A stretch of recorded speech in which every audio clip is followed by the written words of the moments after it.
Alhamdulillahi wahdah allazi sadaqa wa'dah wa nasara 'abdah wa a'azza jundahu wa hazamal ahzaba wahdah. Allahumma aftah lana hikmataka wa anshur 'alaina min khazaini rahmatika ya arhamar rahimin. Allahumma rabbana yassir lana wa la tu'assir 'alaina, rabbana tammim lana bil khairat innaka 'ala kulli syai'in qadir.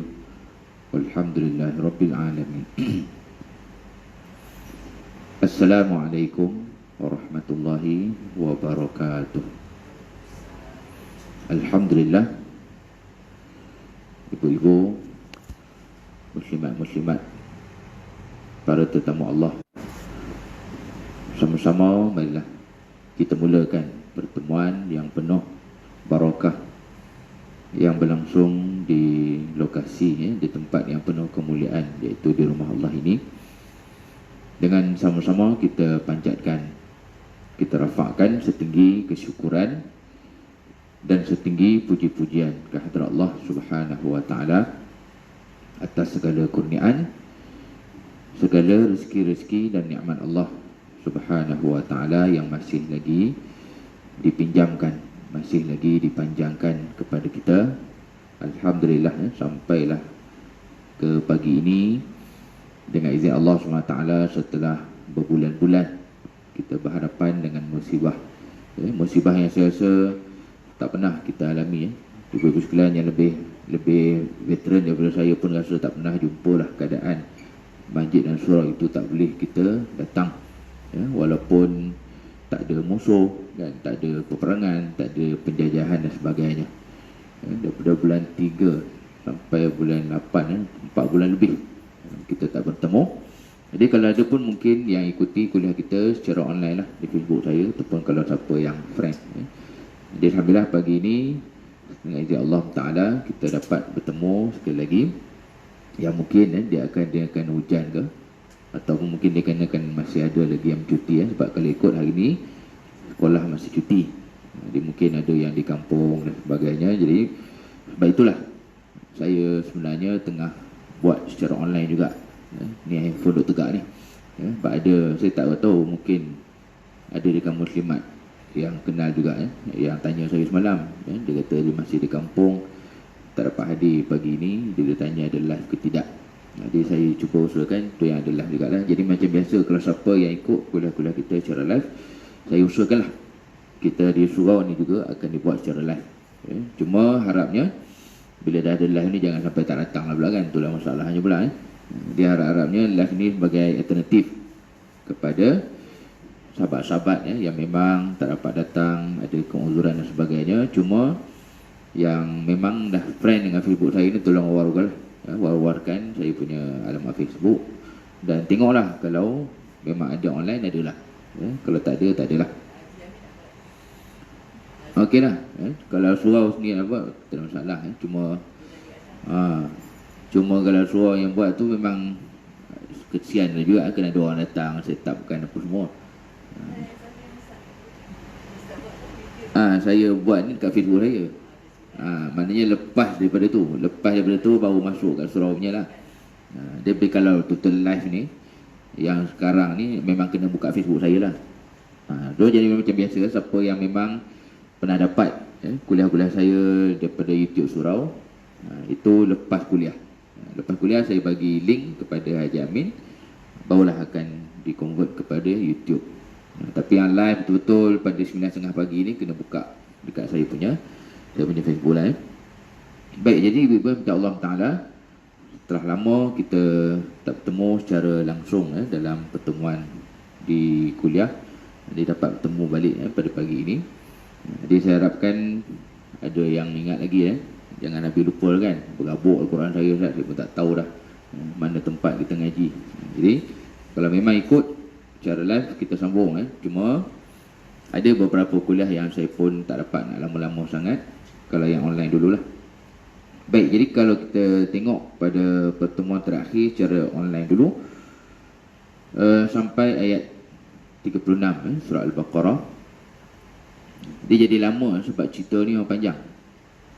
Apatah lagi kisah ni memang menjadi sasaran tohmahan musuh-musuh Islam berkaitan dengan kemuliaan Nabi Adam AS. Jadi kalau siapa yang dah lupa ataupun memang tak ikut saya punya Facebook, last kuliah online kita kalau tak salah 3 Julai itu, ayat 36 ni isu yang timbulnya mengapa Nabi Adam AS yang kita tahu maksum. Maksum ni maksudnya statusnya jauh daripada kita, yang maksudnya tak ada maksiat, tak ada dosa. Dan kita tahu bahawasanya bila langgar perintah Allah tu dosa lah. Jadi sifir mudah ni, ustaz macam mana ni? Seorang Nabi, seorang Rasul tapi melanggar perintah Allah, berat. Jadi kalau kita hayati betul, Nabi dan Rasul ni mereka ni orang-orang yang sangat mulia. Jadi macam mana Nabi Adam boleh terlajak lah, terjerumus. Baik, dalam jawapan yang saya kongsikan last kuliah kita secara online dulu, yang pertama saya sebut suasana kehidupan Nabi Adam tu tidak macam suasana kita.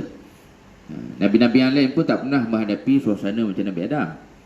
Kenapa? Kerana kita di dunia ni memang lahir-lahir je memang tahu dah ada baik, ada buruk. Dalam surah Al-Waqiah, kalau siapa yang hafal, siapa yang ikut tadabbur di masjid, Ashabul Yamin wa Ashabul Shimal, Maimanah, Masy'amah. Jadi Nabi Muhammad SAW lahir pun gitu juga. Memang dah ada musyrikin Quraisy. Nabi Isa lahir pun gitu. Nabi Isa lagi hebat. Lahir itu bercakap dah. Dia Allah rakam dalam surah Maryam ayat 28, 29, 30. Nabi Isa tu antara 2 ataupun 3 bayi yang bercakap betul-betul waktu bayi. Bukan macam anak cucu kita yang bercakap lepas tahun. Wah tu bukan. Cakap betul-betul lepas lahir. Dia mana-mana Rasul pun gitu. Lahirnya mereka memang ada baik buruk, hitam putih, jahat dan sebagainya. Tapi di syurga Allah tak ada. Namun syurga kan, tempat elok-elok, tempat baik-baik. Itu suasana Nabi Adam AS, menyebabkan Nabi Adam tidak terfikirkan ada bisikan-bisikan. Itu jawapan pertama. Kalau siapa memang dah take note, tak ada masalah. Ini memang saya ulang balik je. Jawapan yang kedua kita kongsikan dalam last kuliah kita itu, Nabi Adam AS jadi ikut ataupun jadi melakukan perkara maksiat itu kenapa? Kerana iblis menyebutkan godaan itu dengan sumpah. Jadi di suasana yang baik sebut dengan sumpah pula. Macam kita kan, kita bukan dekat syurga pun kalau orang sumpah kita rasa benda tu hebat. Lagi kalau disuruh pula kan, bersumpah lah dia dan suruh alami ni. Rupanya kena tipu kita hidup kan. Terus yang hari buta kena tipu dengan orang. Jadi itulah keadaannya.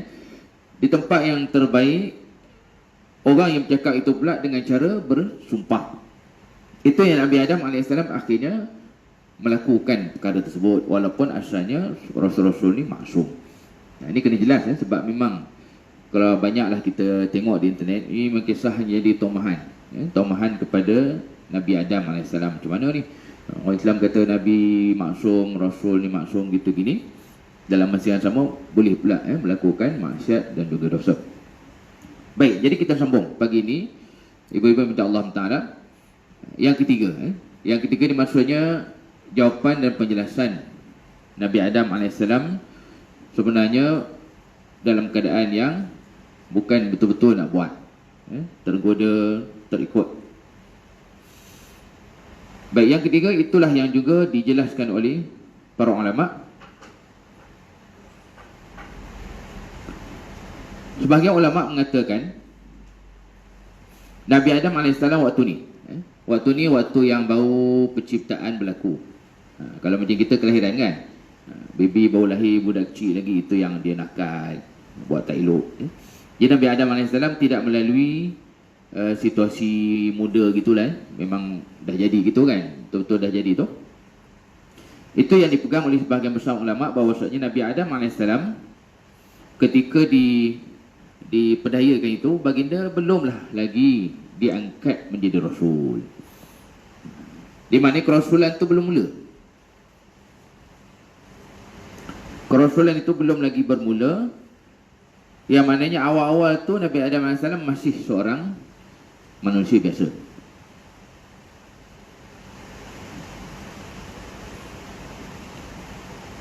Dia bila manusia biasa ni adalah perkara-perkara yang kita kata terlah ya, yang dilakukan. Terutamanya kita kalau bandingkan dengan ayat-ayat yang lain. Ini nanti kemudian boleh tengok ayat ni, tengok dia punya, ambil dulu dia punya surah dan nombor. Seperti mana apa yang Allah sebut dalam surah Taha ayat 122. Surah Taha ayat 122 ni Allah Ta'ala akhirnya memilih Nabi Adam untuk diberikan taufik dan hidayah serta diterima taubatnya dan diberi petunjuk. Jadi surah Taha ayat 122 ni ditafsir oleh sebagian ulama, waktu itulah baru Nabi Adam diangkat menjadi Rasul. Apa sebutan ayat dia?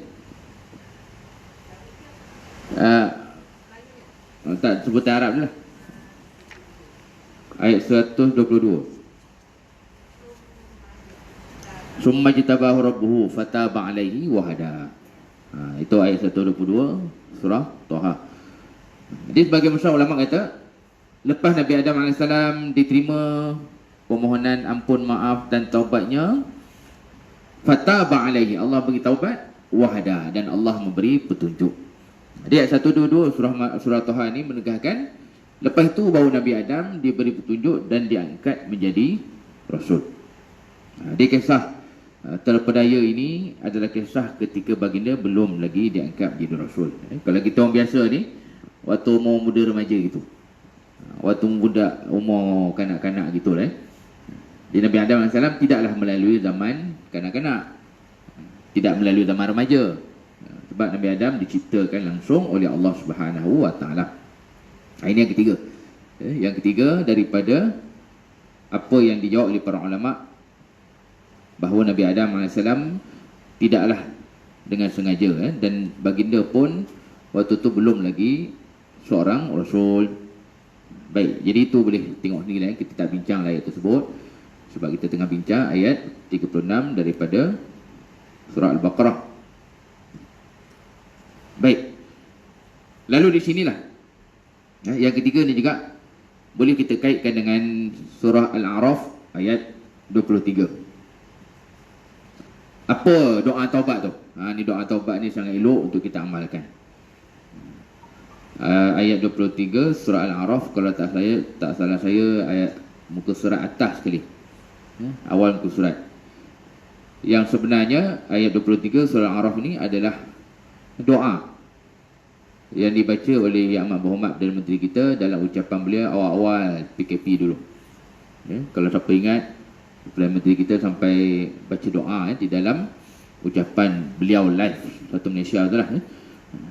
Di ayat inilah yang ditafsirkan oleh para ulama ayat taubat Nabi Adam AS. Kita pun elok amal, iaitu firman Allah Ta'ala, qala rabbana zalamna anfusana wa illam taghfir lana wa tarhamna lanakunanna minal khasirin. Dia lah doa taubat. Kalau kita baca dalam riwayat macam-macam lah. Ada yang kata Nabi Adam bertaubat 1000 tahun, menangis 1000 tahun, apalah, saya pun tak tahulah kesahihannya. Tapi kalau ada yang tanya, Ustaz, apa doa tersebut? Ini dia. Boleh kita katakan ia memang sahih, sebab ia diceritakan sendiri di dalam Al-Quran. Adapun yang riwayat hikayat-hikayat yang tak berapa nak kita tahu asal-usulnya, kita tinggalkanlah. Nabi Adam mengatap beribu tahun, menangis lama, apa semua, Allahu'alam. Saya pun tak berani nak cakap lah. Baik, jadi ini doa taubat yang kita pun elok sangat amalkan. Dan kita pun masih lagi berada pada hari-hari tasyrik.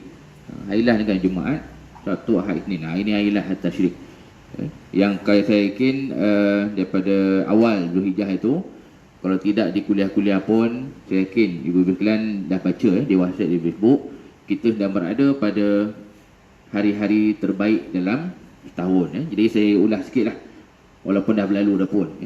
Ulama rupanya dalam bincangkan hari dan malam terbaik, punya teliti yang lain ulama ni memang kita kena terima kasih. Kita tinggal amal je. Rupanya ulama pecahkan yang dikatakan 10 akhir Ramadan tu terbaik adalah bila melibatkan malam-malamnya. Jadi malam-malam, kalau 10 terbaik Ustaz yang mana? Memang 10 akhir Ramadan, tersembunyi dalamnya Al-Qadar. Tapi rupanya 10 akhir Ramadan tu tidak melibatkan siang.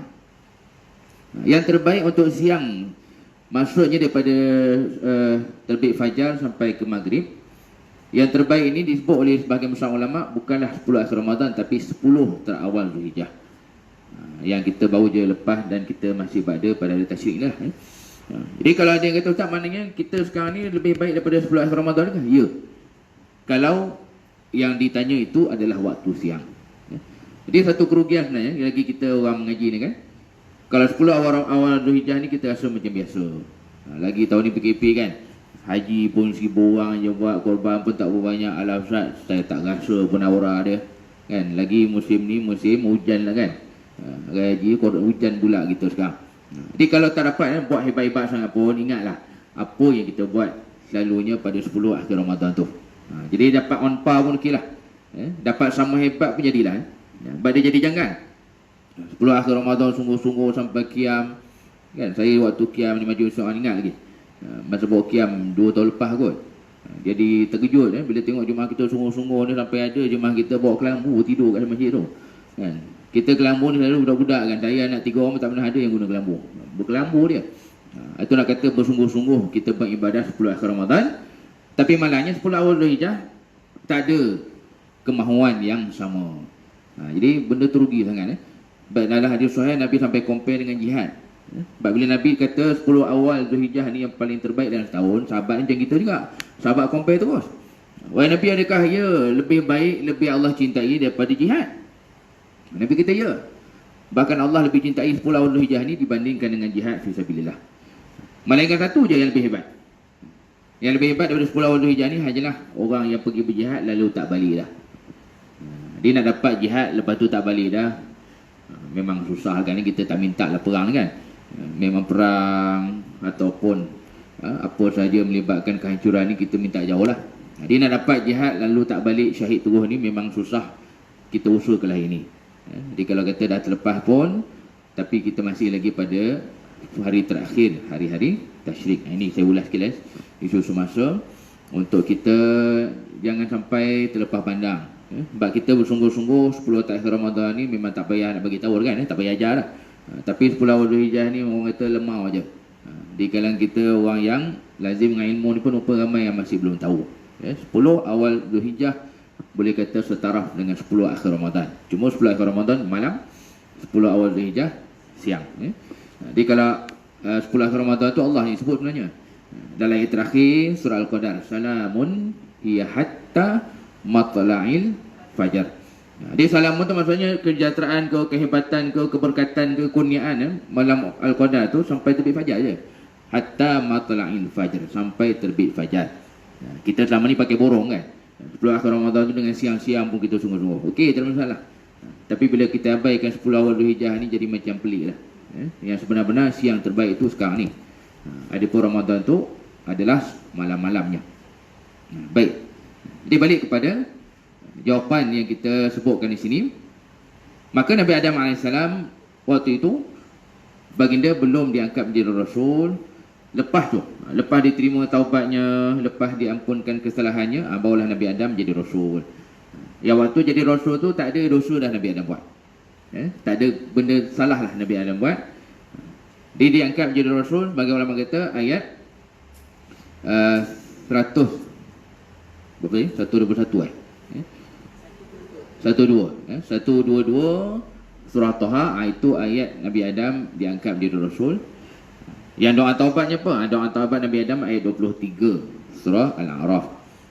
Dia yang catat-catat ni saya rasa elok juga. Nanti share lah dalam grup. Tak payah saling balik pun, ambil gambar je kan. Lepas sekarang kan ambil gambar je kan. Daripada kita dok follow gambar tu lah, ayat ni lah. Elok kita share nota kita pagi ni kepada mereka yang tak dapat hadir. Baik, itu yang ketiga. Dalam masa yang sama, Ibu sekalian, yang keempat pula yang keempat kita nak sebut Nabi Adam ni ada kemuliaan dan kehormatan.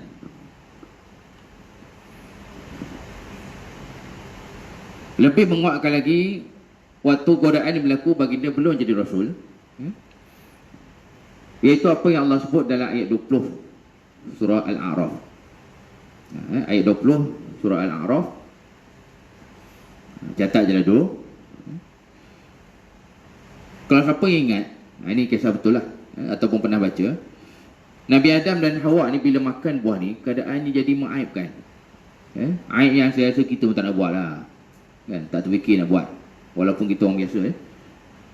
Iaitu kata Allah Ta'ala, فَوَسْوَسَ لَهُمَا الشَّيْطَانُ لِيُبْدِيَ لَهُمَا مَا وُرِيَ عَنْهُمَا مِنْ سَوْآتِهِمَا. Akibat daripada makan buah larangan ni, akhirnya Nabi Adam dan Hawa alaihi wasallam waktu tu elok-elok lepas makan, akhirnya terbuka aurat masing-masing. Terbuka aurat ni maksudnya pada kita terbuka baju lah kot, habis terbuka. Ini situasi yang tak terbayangkan berlaku kepada seorang Rasul dan Nabi, kan? Lagi berlaku di tengah khalayak kan.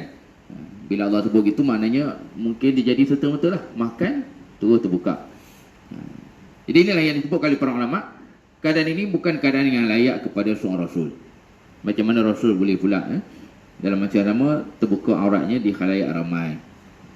Ini menguatkan yang nombor 3 dalil lah. Maka Nabi Adam AS belum lagi menjadi Rasul ketika tersalah ni. Ketika tersalah, ketika terjebak ni, baginda belum jadi Rasul. Sebab apa? Sebab lepas yang makan buah ni tak terbuka baju apa semua. Bukan Nabi Adam je, dengan isteri sekali. Ini benda yang kita pun minta jauh kan. Kita yang orang biasa ni pun, saya pun orang biasa kan, tak terfikir nak buat. Jadi ini yang kita sebutkan tadi, terbukanya aurat ni tidak layak kepada Rasul-Rasul dan juga Nabi-Nabi. Dan yang menariknya, sebagai ulama kata, keadaan terbuka aurat ni menunjukkan apa? Menunjukkan aurat itu bila terdedah, memang betul-betul seseorang itu duk ikut syaitan. Jadi tolong unilah keluarga kita, anak-anak kita, dan janganlah tumpuk kat perempuan je. Saya boleh kata sekarang lelaki pun sama tak boleh pakai. Perempuan kena itulah, kena bungkus lah, semua tak nampak lah, apalah. Yang lelaki ni belengging luar pindik, di mamak luar pindik, dia goreng pisang luar pindik, kan? Dah trend sekarang dah jadi balik dah trend orang lelaki kita berluar pindik ke sana sini. Kalau kata luar Hawaii bawah lutut tu tahan lagi, ini memang jenis luar pindik betul-betul atas lutut tu. Banyak berluar sekarang, ramai orang lelaki kita dah tak rasa salah berluar pindik di luar rumah. Jadi kalau kita perhati betul-betul, akibat bisikan syaitan, akhirnya terbuka aurat Nabi Adam dan juga Hawa. Maka itulah dikah oleh para ulama, diingatkan anak-anak kita kerja yang kecil, dia adalah maruah, kehormatan, dan dia benda yang pertama berlaku spontan ke atas Nabi Adam dan Hawa. Jadi sebab itu disebutkan di sini, maka menutup aurat itu, ini dia punya huraian, menutup aurat ni kita kena betulkan kita punya pandangan. Menutup aurat sebenarnya nikmat Allah SWT. Betulkan pandangan terutama golongan segala yang liberal apa benda semua tu. Kebebasan ialah ikut suka saya. Saya punya badan hak saya, kan? Perut saya hak saya, kaki saya hak saya, suka hati saya nak tunjuk. Jadi kita bila dah banyak sangat golongan ni, kita pun akhirnya ada yang terkedu kan, apa nak jawab. Ya juga, kebebasan kan maksudnya gitu. Bebas ni kan maksudnya suka hati lah, jadi kucing ke, jadi ayam ke, jadi monyet kan. Jadi kita akhirnya ada yang pandangan betul lah itu bebas. Jadi patutnya kita kena betulkan. Ini yang cantiknya ulama ni bila dia sebutkan bagaimana menutup aurat tu sebenarnya nikmat Allah Subhanahu Wa Taala. Dia nikmat Allah bukan maksudnya terbuka habis, kan? Ataupun terdedah sana sini. Ini yang menarik sebab kita dah larut sangat dengan benda-benda tak elok ni. Kadang kita pun jadi confused nak jawab. Orang-orang yang begini kita boleh kata sebagai besarnya diguna logik je kan. Guna logik akal je. Yang bebas tu ialah bila mana boleh buat apa saja. Yang bebas tu maksudnya badan tu saya punya, kata saya lah. Ayah pun tak ada hak nak bagi tahu, suami pun tak ada hak nak bagi warning. Jadi yang betulnya rupanya nikmat Allah itu termasuklah menutup aurat. Sebab apa? Sebab kita ada kemuliaan, maka tunjuklah kemuliaan tu. Kan kita boleh kata kita lebih mulia daripada binatang. Apa buktinya? Salah satu bukti kita lebih mulia daripada binatang, kita menutup aurat. Jadi kalau dah terbuka habis semua, maka apalah beza kita dengan kuda, dengan ayam, dengan kucing tu, kan? Tak ada beza lah kan? Itu yang menariknya disebutkan di sini. Hakikatnya menutup aurat itu adalah nikmat Allah Subhanahu Wa Taala. Dan nikmat ni tercabut ketika mana Nabi Adam kita kata terpedaya lah dengan sumpah Iblis laknatullah. Dia elok sangat kalau boleh disebut, diberitahu kepada anak-anak, keluarga kita. Pandangan Islam itu ada pandangan yang berbeza. Islam ni pandangan ni dia tak boleh kita nak anggap mesti sama dengan akal. Pandangan Islam mesti sama dengan hak asasi. Dia dalam bab aurat ni yang menarik, saya pun baru jumpa pagi ni.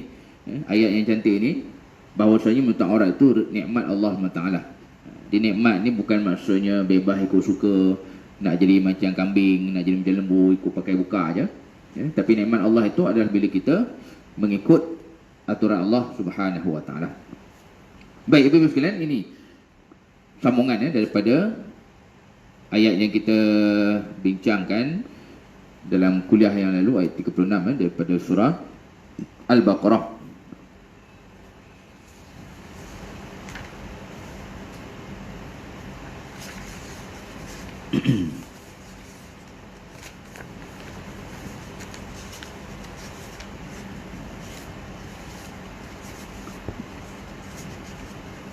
Okey.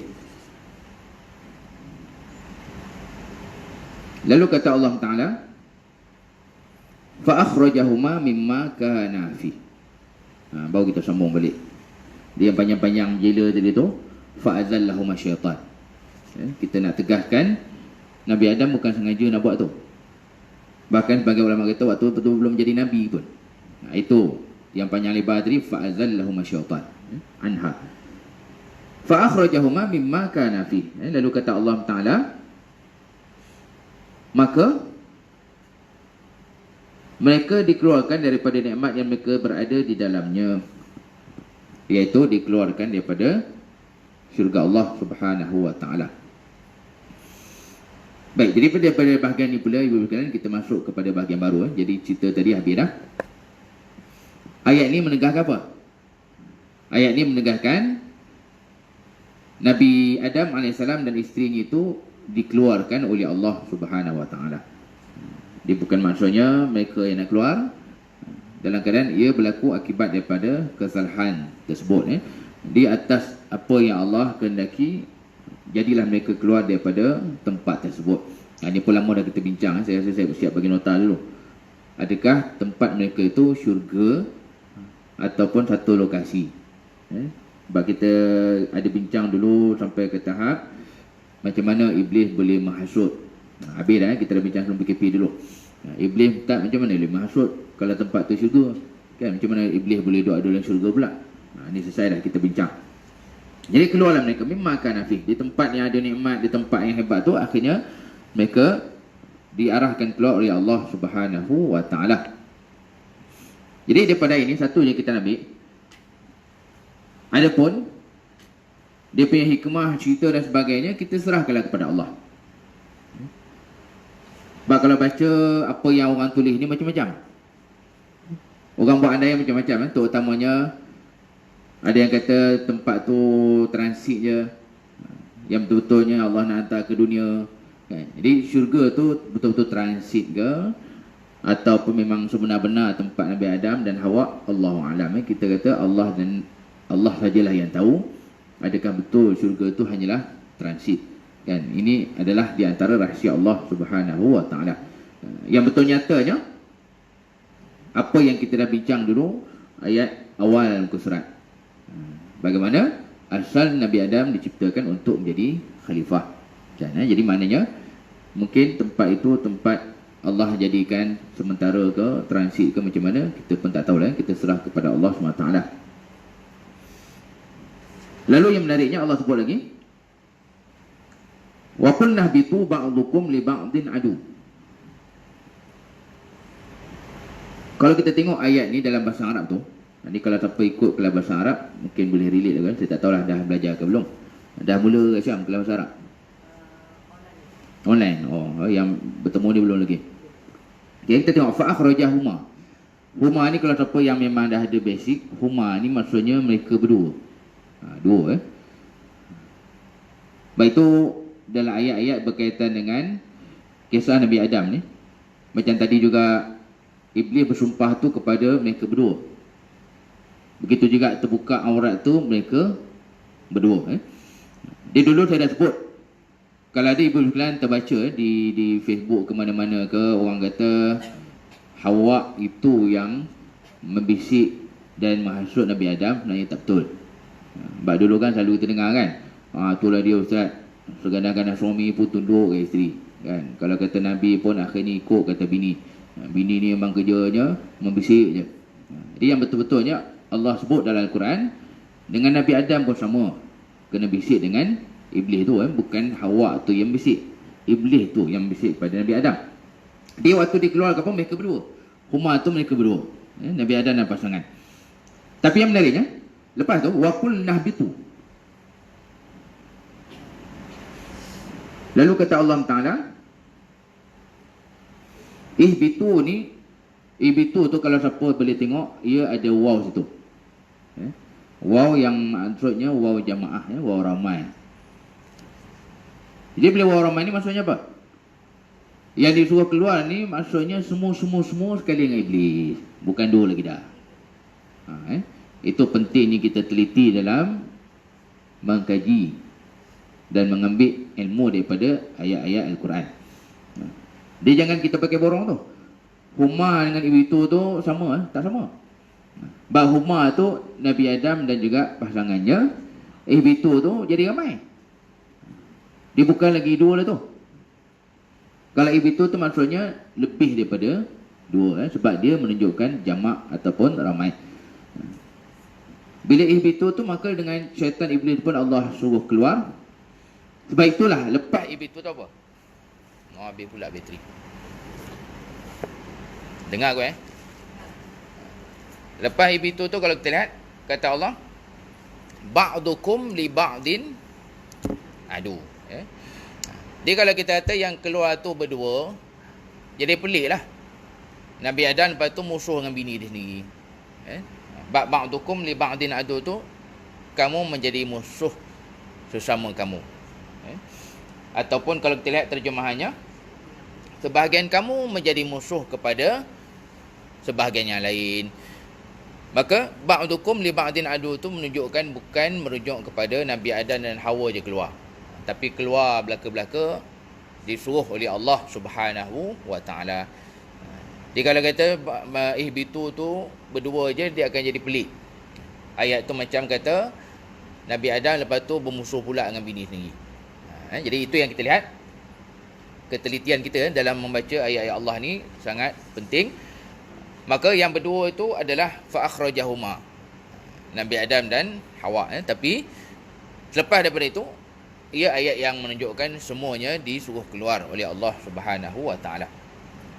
Itu yang pertama lah, daripada bahagian ini, iaitu dari segi bahasa, perbezaan huma dengan ihbitu tadi. Kemudian yang kedua, pengajaran daripada bahagian ini, ba'dukum li ba'din adu. Itu yang kita nak ambil pula. Yang kedua daripada situasi pertama dulu. Daripada situasi yang pertama dulu lagi, Allah dah bagi tahu bahawasanya syaitan dan iblis memang musuh kepada manusia. Jadi syaitan dan iblis memang musuh manusia. Jangan kita ingat daripada zaman Nabi Muhammad ataupun zaman kemudian-kemudian. Yang betulnya kata Allah bahkan daripada awal-awal lagi. Awal-awal lagi ketika Nabi Adam dan Hawa dikeluarkan tu pun dah diingatkan bahawasanya syaitan iblis itu adalah musuh kepada kita. Ini perkara yang juga kita kena ingatkan kepada keluarga kita lah. Sebab kadang ada sebagian orang dia selesa dengan maksiat. Dia antara puncanya apa? Sebab dia tak rasa maksiat tu benda yang tak elok. Ini benda yang kalau contoh lainnya antaranya rezeki haram kan. Ada orang dia tak kisah rezeki haram. Ada sebahagiannya kata, ustaz asalkan kita tak makan okeylah. Duit ni ustaz saya bukan apa, ustaz saya tukar jadi sofa. Kan? Sofa daripada duit haram okey. Langsir duit haram tak ada masalah. Yang haram ni apa? Yang masuk mulut je. Di mana dia selesa dengan maksiat. Ataupun banyak lagi lah contoh-contoh lain.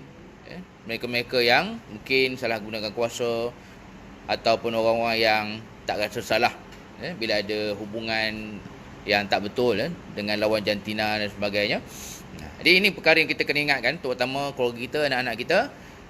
Jangan selesalah dengan maksiat. Kenapa? Kerana ia datang daripada musuh kita. Iblis dan syaitan tu adalah musuh kita. Kalau dulu-dulu, kalau kita tengok zaman tok nenek kita dulu, sampai ada yang kononnya boleh jadikan makhluk-makhluk ni sebagai khadam. Tak ada maknanya khadam. Makhluk tu kalau dia ikut cara kita pun, katanya dulu dia akan minta balasan, kan? Nak darah tu lah, isap darah ni lah. Dia bagi benda tu, isap darah tu bukan betul pun. Dia memang diikut cakap, tapi akhirnya diberilah makan makhluk tu dengan benda-benda yang haram. Bagi makan darah pula kat makhluk tu. Baik, jadi ini yang kita lihat. Yang kedua daripada bahagian ini, wa kunnah bitu ba'dukum li ba'din adu. Sesama kamu ni, bagian kamu menjadi musuh kepada sebahagian yang lain. Di dalam konteks kita yang alhamdulillah duk jaga ibadah, jaga kuliah ilmu, muslimat dah boleh datang surau kan? Kan, start ini kan? Saya tak baca lagi keliling baru tu.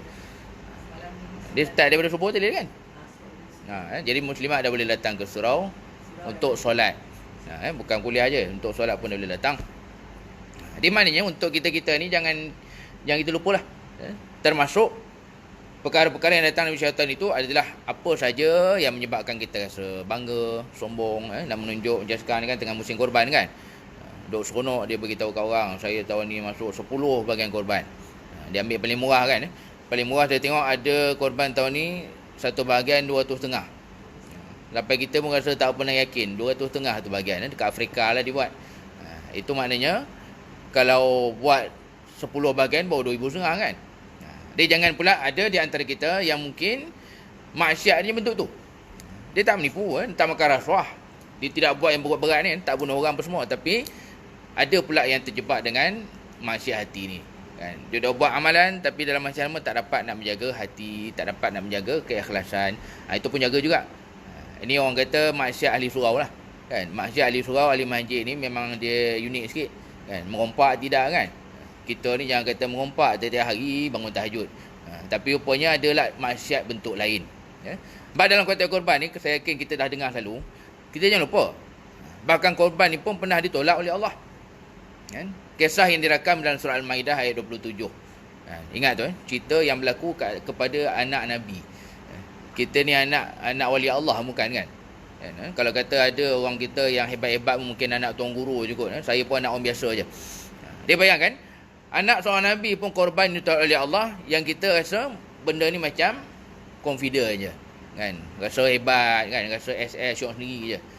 Dan kan korban ditolak ni bukan benda mustahil.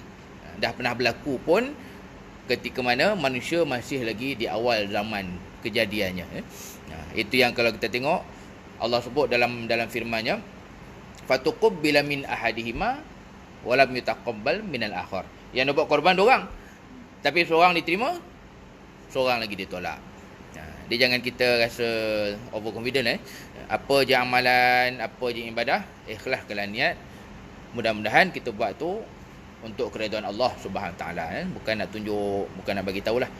Sebab zaman sekarang ni memang zaman kita buat laporan belaka kan.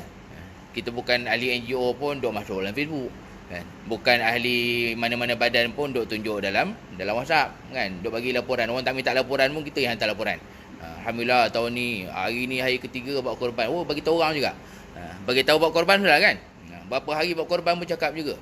Orang lain buat korban 1 hari, saya buat korban 4 hari saya buat Ustaz. Jadi maknanya kalau kata nak cerita pun kena jagalah hati. Sebab dulu kita dah sebut bercerita apa yang kita buat ni memang tak ada masalah, boleh. Itu yang ingat Allah dalam surah Ad-Duha lah sekali. Wa amma bi ni'mati rabbika fahadith, boleh cerita. Tapi hati kena jagalah, itu yang susah tu. Jadi ini yang kita lihat. Yang kedua, maka syaitan jangan hanya dikaitkan dengan perompak je. Syaitan ni jangan hanya dikaitkan dengan penzina aja, pemakan rasuah aja. Dalam masa-masa syaitan ini juga bahkan menggoda sesiapa saja, tok imam pun, ustaz pun, ahli masjid pun, ahli surau pun. Kita-kita ni pun sentiasa terdedah dengan bisikan-bisikan syaitan. Baik.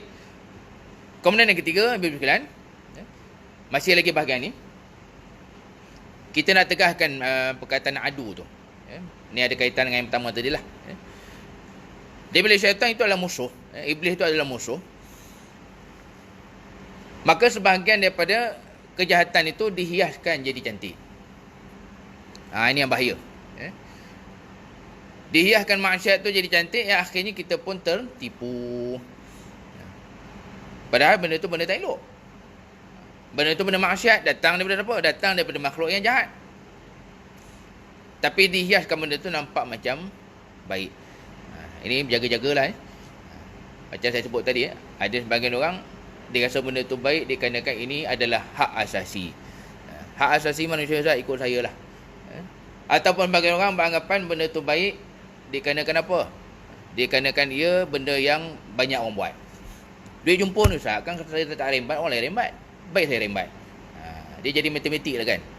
1 campur 1, 2. Duit jumpa orang tak ambil, saya ambil. Jadi itu antara contoh juga. Perkara yang asalnya kejahatan, maksiat, tapi dihiaskan benda tu jadi elok, cantik. Ini perkara yang kita ambil perhatian. Bila mana diingatkan ia adalah datang daripada musuh, maka perkara itu perkara yang tak elok.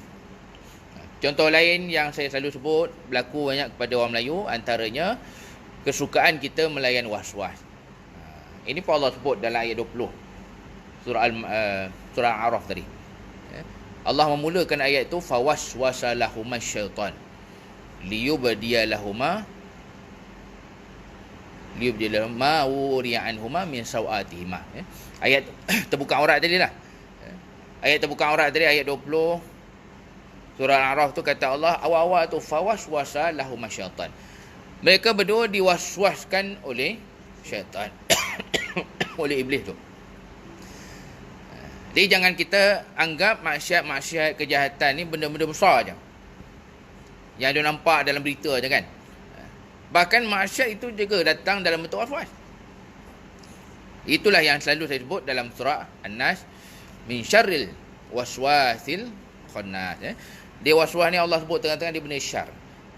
Syar ni memang tak ada maksud yang elok. Dia syar ni sama ada keji, buruk, dilaknat, jahat dan sebagainya. Dia elakkanlah kita terjebak dengan was-was. Dia punya tip ni mudah ya. Apa saja ibadah lah biasanya kan. Ambil wuduk dan solat lah selalunya. Ramai orang kita yang tak ada was-was ni, yang memang confident langsung, orang kata budak-budak kata over confident gila ni, selalu tak ada was-was bila mana? Bila buka puasa. Itu insya-Allah kan. Dah azan confirm lah ni kan. Dah memang masuk waktu ni. Yang tu tak was-was. Yang angkat takbir, yang ambil wuduk, Allah mengada betul. Dilayanlah ada gala dalam hati tu. Di mananya? Bila datang was-was ataupun apa saja bisikan ni, kena ingat, ia tidak boleh membatalkan benda yakin. Pegang kaedah ni. Yakin maksudnya kita dah ada bukti dah.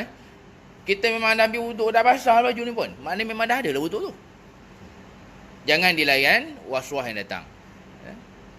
Dalam keadaan kalau kita rasa kentut tidak, biasa kentut tu ada bau. Ada bau tadi? Tak ada pun. Kan? Selalu kentut pun ada bunyi. Ada bunyi tadi, tak ada bunyi pun. Ngada je lebih. Jadi bila tak ada bukti tu, lupakan je lah was-was tersebut. Sebab benda dah yakin, dia hanya boleh batal dengan yakin.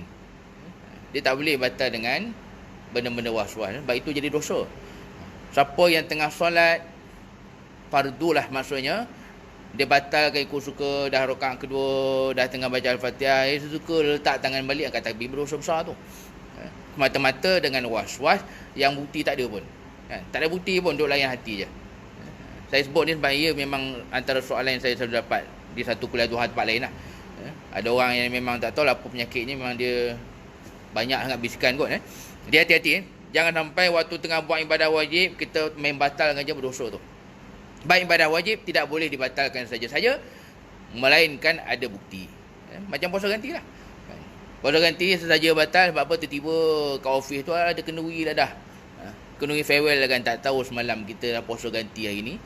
Pakai batal je. Besok masih ada, saya gantilah besok balik. Awak puasa ganti wajib tu. Tak boleh. Dia solat pun sama. Bila dah buat tu teruskan. Melainkan memang dah yakin lah. Tengah-tengah solat terbau. Nak salahkan anak kentut, anak kita tak ada pun. Nak kentut awak lah tu. Jadi maknanya batal semayang. Dia dah ada yakin baru, maka batal. Lagi tak ada apa-apa yakin baru, pegang je lah yakin yang kita dah ada tu. Contoh saya kongsi. Selalu banyak juga berlaku dalam konteks rakaat. Rakaat ni ada kaedah dia. Baik saya pun bertahun-tahun dah menjadi imam tarawih ni, pernah juga salah rakaat dalam tarawih pun. Dia tiup dia sekalian, selalunya wah-wah tu berlaku setelah benda tu dah jadi dah. Contoh antara rakaat 3 dan 4. Ni setakat pengalaman saya, selalunya kita hanya akan jadi was-was tu bila dah rakaat keempat. Waktu rakaat ketiga selalu tak ada was-was pun. Detail dia kalau macam saya, bila timbul je was-was tu 3 ke 4, masanya memang dah 4 dah. Kalau kita was-was tak yakin, patutnya masa rakaat ketiga tadi.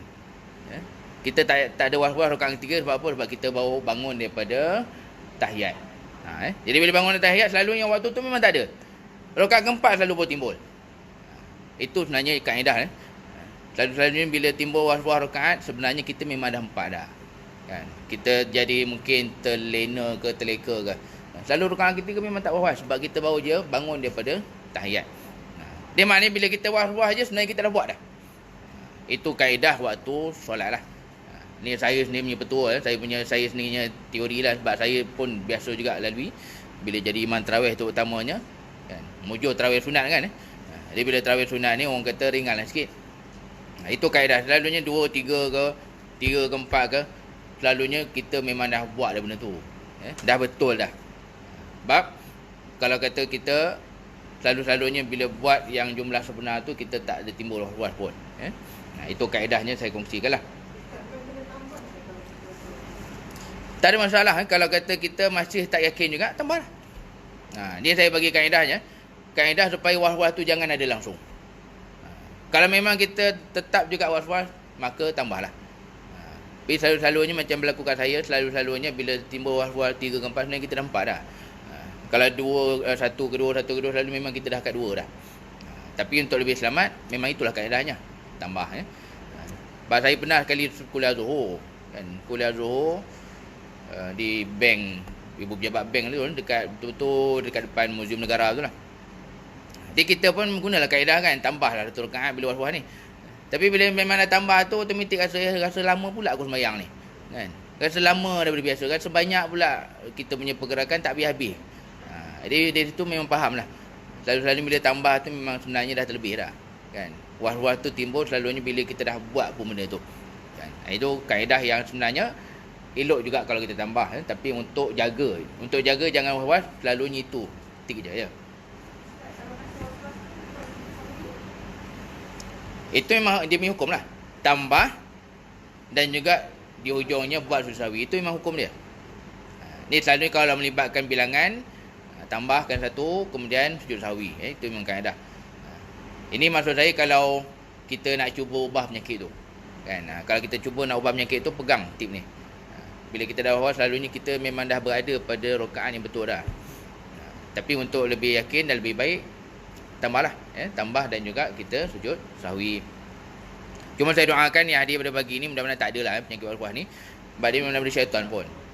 Dia memang penyakit yang uniknya sebahagian bangsa lain tak ada pun. Kalau tengok orang Arab bahkan terbalik, overconfident lagi kan. Belum berdiri betul, tengah berlari-berlari dah angkat takbir dah. Itu terlajak yakin pula. Kita dah berdiri lama punya tak yakin-yakin. Kita orang Melayu terbalik pula. Yakin tu lambat benar datang. Yang Arab ni terlajak yakin pula. Awak dah bergerak, kita tengok dia ni tergaru sana, tergaru sini, dia elok semayang lagi. Itu Arab pula. Dah banyak pergerakan pun dia elok lagi semayang. Yang kita ni terbalik. Tak ada benda apa pun, tiba-tiba ada lah bisikan. Baik. Kemudian lalu kita lihat pada firman Allah yang berikutnya. Walakum fil ardi mustaqar. Dan bagi kamu disediakan tempat kediaman, tempat tinggal fil ardi, di bumi. Di bumi yang maksudnya ni lah yang kita ada ni. Baik, ibu-ibu yang minta Allah Ta'ala, yang pertama kita tengok walakum tu. Maka walakum tu balik kepada ihbitu tadilah. Walakum tidak balik kepada fa'akhrajahuma tu. Kalau ada yang ingat, lakum kamu tu maksudnya 2 orang je. Yang betul lakum tu termasuklah dengan syaitan-syaitan sekali. Dengan iblis-iblis sekalipun ada dekat bumi Allah ni. Itu maksud penting. Sebab kalau dalam kita mengetahui maksud-maksud Al-Quran dan hadis, penting kita tengok balik ke mana. Bab balik ke mana ni kadang orang boleh tersalah dan tersilap. Baik, jadi maknanya kalau ada yang kata tak, maksudnya jin syaitan pun ada ke kat dunia? Ada. Dia tak boleh nak ditolak dan dinafikan. Terutama macam sebahagian orang yang moden-moden ni lah. Jenis yang langsung apa benda semua tak yakin. Tak ada hantu, tak ada jin, tak ada itu, tak ada ini. Yang semua jenis nak pakai logik akal semata-mata. Jadi kita ambil jalan mana? Kita ambil lah jalan tengah. Ada jin, ada syaitan, ada segala gangguan. Tapi jangan terlajak pula. Jangan pula jadi terlajak, maksudnya semua nak ditolak kat jin belaka pun tak kena juga kan. Awak perut lapar pun jin tak salah pun. Itu payahlah. Ataupun apa je berlaku semua jin belaka. Dalam masa yang sama, jalan tengahnya adalah ada syaitan, ada jin, ada iblis. Tapi dalam masa yang sama tetaplah mereka tu makhluk Allah Ta'ala. Jangan dianggap jin, syaitan tu dah macam timbalan Tuhan pula. Ini minta maaf saya sebut gitu lah. Sebab ada orang yang dia terlalu obses. Apa je benda-benda ni semuanya ada semangat lah. Ataupun mungkin ada yang beranggapan ada benda yang halus-halus gitu lah. Padahal mungkin sebenarnya badan kita yang tak sihat. Lagi zaman sekarang sebenarnya kita memang ada zaman yang penyakit tu pelik-pelik. Mungkin ada yang dah tengok dah di TV3. Asal saya tengok ni di Facebook Lembaga Zakat Selangor. Tapi baru ni tengok di Bersamamu TV3. Saya tengok iklan je. Kisahnya dah masuk dalam Bersamamu dah. Seorang lelaki yang kena penyakit kanser payudara. Sian tengok. Selalu kita kanser payudara perempuan kan, lelaki pun dah kena. Dia bila fikirkan benda tu tak pernah terfikir di akal kita kan, macam mana lelaki boleh kena juga. Dah ada dah. Mungkin kalau siapa nak tengok boleh cari kat Facebook Lembaga Zakat Selangor. Sebab Lembaga Zakat Selangor dah pergi dah ziarah. Dia bayangkan itulah keadaan kita zaman sekarang. Maknanya kita tengok dulu macam mana kalau kata kita punya penyakit ke, tak sihat ke apa ke. Tengoklah dulu dia punya asbab, sebab musabab. Usulkan dulu, ikhtiarkan dulu yang itu. Kerana asbab ni memang sebahagian daripada agama. Itu yang Nabi tunjuk kepada kita. Dalam kisah perang Uhud, siapa yang dah pergi umrah, pergi haji, confirm dah ziarah Uhud kan. Cuma tak tahu mutawif pernah cerita ke tidak aja. Di lembah Uhud ataupun di gunung Uhud tu, jangan kita lupa dalam Syama'il Muhammadiyah. Saya rasa kita belum sampai kot. Dalam Syama'il tu bayangkan, dalam bab baju besi tu dipilih oleh Imam Tirmizi hadis yang menceritakan Nabi ketika perang Uhud, sahabat nampak Nabi ni payah nak naik tempat tinggi. Bukit ke apa-apa yang tinggi-tinggi, Nabi payah nak naik. Dia bila sahabat pergi dekat-dekatkan Nabi. Bila sahabat pergi dekat-dekat, apa yang baru sahabat tahu? Bahawa Nabi SAW pada perang Uhud tu bagi dia memakai 2 lapis baju besi. Kita jangan kata terlapis baju besi minta nak tengok kan. Agak-agak kalau satu suit baju besi tu rasa mungkin minimum 20 kilo kot. Kan? 20 kilo, 25 kilo agak kan. Dia bayangkan berapa berat tu lah. Tanyalah ibu-ibu sekalian kan, bawa baby 3 kilo lebih pun dah jenuh pinggang macam nak patah riuk kan. Bawa 3 kilo tu. Ini bayangkan Nabi mungkin bawa satu baju besi 20 kilo kali 2. Itu menunjukkan apa? Menunjukkan ikhtiar Nabi SAW. Dia jangan pergi Uhud tu sekadar dengar sirah saja yang biasa. Ada kisah yang sahih menyebutkan macam tu sekali ikhtiar Rasulullah SAW. Jadi maksudnya menjaga asbab tu pun sebahagian daripada agama. Hati-hatilah. Jangan jadi orang yang tolak itu, tolak ini. Sekarang ni pakai mask pun ada dah yang buat gerakan di Facebook. Benda ni hanyalah konspirasi lah apalah. Kan? Mak dia pengsan lah bila pakai mask apa semua. Sedangkan sepatutnya orang yang sihat memang tak terjejas dengan pakai mask ni. Dia punya doktor ada bagi panduan. Kalau siapa yang dia lemah bila pakai mask, memang orang tu elok jangan keluar. Maknanya memang pernafasan dia ada yang tak kena. Itu sifir dia. Jangan salahkan mask tu. Yang betulnya kalau siapa yang rasa tak selesa sampai lemah sampai jatuh lah. Bukan tak selesa biasa ni. Kalau maksudnya sampai jatuh, sampai tak boleh bernafas, lemah, tercungak-cungak, itu maknanya dia yang tak sihat. Dia yang jangan keluar sepatutnya. Sebab sepatutnya kita pakai mask ni masih lagi boleh bernafas dan sepatutnya kita tak pengsan lah. Jadi ini contoh. Ada yang mempersoalkan ikhtiar-ikhtiar ni. Kan? Tak betul lah, ini konspirasi lah, virus ni menipu lah, apalah. Dia hati-hati kerana kita lihat asas kepada kita beragama ni juga kita menjalankan asbab. Asbab ni juga adalah urusan agama yang ditunjukkan oleh Rasulullah sallallahu alaihi wasallam. Baik, jadi ini yang ketiga. Maka syaitan ni terang-terang kata Allah, ia adalah musuh bagi kita. Dalam masa yang sama kita ambil jalan tengah. terlajak-lajak sampai anggap semua daripada mereka pun jangan, ataupun terlajak dari segi syaitan langsung tak ada. Ini pun benda yang tak betul juga. Maka jalan tengahnya, kita beriman kepada Allah dan Rasul, kita adakan juga asbab, dalam masa sama kita tidak tolak adanya syaitan, iblis dan sebagainya lah. Kemudian balik kepada tadi, mustaqar ni, mustaqar maksudnya inilah dunia yang kita ada dengan syaitan-syaitan pun ada juga. Lalu yang terakhir untuk pagi ini, berkaitan kata Allah Ta'ala, wa mata'un. Mata' ni maksudnya nikmat. Nikmat, kurniaan, rezeki, ataupun apa saja yang menggembirakan. Ilahin, sampailah satu masa yang ditentukan Allah Subhanahu wa Ta'ala. Di mustaqar kita di dunia ni, ada syaitan, ada iblis juga, manusia pun ada. Lalu yang terakhirnya kita lihat, Allah sebut, maka ada jugalah di dunia ni kenikmatan, perkara-perkara yang menggembirakan. Cuma kena ingat, pada akhirnya yang ada di dunia ni langsung tidak sama dengan apa yang ada di alam akhirat ataupun di syurga Allah Subhanahu wa Ta'ala. Itu yang kita belum sampai tahap Nabi dan para sahabat. Kalau kata infak tu sungguh-sungguh kan. Kita ni kalau kata infak pun mungkin ada duk fikir juga, kalau apa nak bagi orang ni kan. Kadang bersedekah keluar wallet tu tersalah colour pun ada, masuk balik colour tu kan. Manalah biru muda ni keluarlah hijau. Hijau dengan biru muda pun dia boleh gaduh. Itu kalau kita masih lagi ada rasa cinta, kasih kepada dunia. Dalam macam yang sama, memang itu adalah mata' kita. Kenikmatan dan kurniaan daripada Allah, baik duit ke, kesihatan ke apa ke. Tapi dalam macam yang sama, tetaplah di syurga Allah itu yang lebih hebat dan juga lebih besar daripada apa yang kita duk nikmati di dunia ni lah. Jadi ini sebagai panduan untuk kita ambil setelah lama kita bercuti daripada akibat daripada COVID ni. Jadi kita lihat untuk yang terakhir ni, terutamanya disebutkan oleh para ulama, pada apa yang kita nikmati ini, ia juga adalah tanggungjawab daripada Allah Subhanahu wa Ta'ala. Ini kena tengok ayat lain jugalah. Dia macam tadi juga, apa yang kita duk ada ni bukan sepenuhnya kita punya. Macam kebebasan ni kan. Kebebasan ni maksudnya bukan ikut kepala kita. Nikmat pun sama. Nikmat bukan maksudnya sepenuhnya kita punya. Ikut suka saya lah. Nak buang ke, nak hancurkan ke, nak apa ke. Sedangkan ia tanggungjawab daripada Allah Subhanahu wa Ta'ala, dalam keadaan sama ada dia bawa kepada dosa, waliyadzubillah, ataupun nikmat tu bawa kepada syurga dan juga keredaan.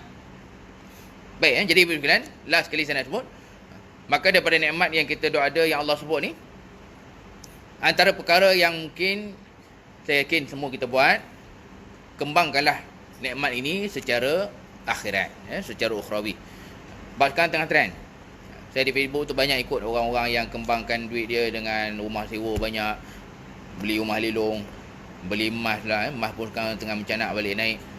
Jadi ada orang dia fikir kembangkan tu, ada yang beli takaful itu, takaful ini. Jadi dalam macam mana, jangan kita lupalah, dikembangkan juga nikmat Allah tu dengan kurniaan-kurniaan ni kita gunakan untuk infak, untuk perkara-perkara yang nanti kita dapat manfaat di akhirat. Lagi-lagi yang mempanjangkan ni lah. Dan saya yakin kalau di soal ini banyak daripada duit kita ni kan, baik kipas ke, baik meja ke, harapan kita supaya berkembang. Itulah dia, bagus tu, teruskan. Kerana mata ni sebenarnya tanggungjawab yang bukan ikut suka kita je. Dia balik kepada kita nak pahala ataupun jadi benda tu dosa, waliyadzubillah. Jadi ibu-ibu minta Allah, itulah sikit perkongsian kita pagi ini. Kita sambung balik untuk kali yang pertama dengan SOP dan juga dengan segala peraturan yang ada ni. Jadi saya tak tahu sebenarnya kapasiti berapa orang Asyam? Tak ada. Cuma tak tahulah.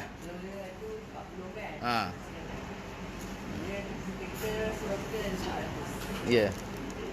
Cuma tak tahulah sampai bila duduk di bawah ni tak tahulah. Kalau kita nak duduk atas meja kursi boleh. Betul. Yelah. Saya okey je, takut ada jemaah yang tengok lain ke apa kan. Harapnya dapat tahan duduk bawah ni. Jadi insyaAllah saya mungkin boleh sebut kat sini kan mungkin siapa yang tengah tengok live ni. So saya boleh bagi tahu maknanya kelas kita ni tak ada had maksimum, datang aja. Cuma kalau ramai kita buat penyerakan lah. Sebab takut jadi macam kat Asidik kan, orang sampai risau nak datang, kan datang kena balik pula apa semua. Sebenarnya tak ada had maksimum pun Sebab kalau Wallahu alam, aqulu qawli hadza, wassalamualaikum warahmatullahi wabarakatuh.